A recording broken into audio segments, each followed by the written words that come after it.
अस्सलाम वालेकुम दोस्तों, आप देख रहे हैं डेली कराची। दोस्तों, तरक्याती काम किसी भी जगह पर हो वो इस जगह की शनाख्त बन जाते हैं। पुल का नाम सुनकर इंसानी जहन में एक जगह को दूसरी जगह से मिलाने का ख्याल आता है। दोस्तों, हम आपको आज शहर कायद में तामीर होने वाले पुलों के बारे में बताने जा रहे हैं। शहर कायद में तामीर होने वाले बड़े पुलों में करीमाबाद पुल, नागन चौरंगी, कैपिटी पुल, बलोच कॉलोनी पुल, एक्सप्रेसवे, काला पुल और कायदाबाद पुल हैं। तो चलते हैं अपने मौजू की जानिब। आज हम आपको बता रहे हैं कायदाबाद पुल के बारे में। तो दोस्तों, कायदाबाद पुल ने इंसानी जानों के लिए खतरे की घंटी बजा दी। पुल के ज्वाइंट खुल जाने की वजह से बड़ी बड़ी दरारें बढ़ गई हैं। करोड़ों रुपए से तैयार किए जाने वाला पुल नाकिस मटेरियल के बायस रोजाना हादसात का सबब बनने लगा है। अवाम के टैक्स का पैसा मनपसंद कंपनियों को ठेका देकर जाया किया जाने लगा है। कायदाबाद पुल के तामीरात के कुछ अरसे के बाद ही पुल का टूट का शिकार हो जाना मामूल की बात बन गया। इलाका मकीनों की निशानदही पर तामीर से अब तक पुल की कई बार मरम्मत का काम भी किया जा चुका है। हुकूमत के करप्ट अफसरान की जानिब से इस तरह के गैर मेयारी तामीर करने वाली गैर मेयारी कंपनियों को ठेके देना एक सवालिया निशान है। इलाका मकीनों ने अरबाब इख्तियार से अपील की है कि फौरी तौर पर मरम्मत का काम किया जाए।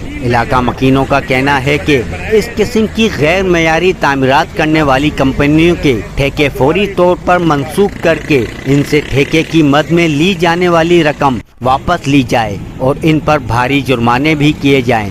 तो दोस्तों, आज का मौजू था कायदाबाद पुल। इंशाअल्लाह अगली वीडियो के साथ फिर दोबारा हाजिर होंगे। जब तक के लिए अल्लाह हाफिज।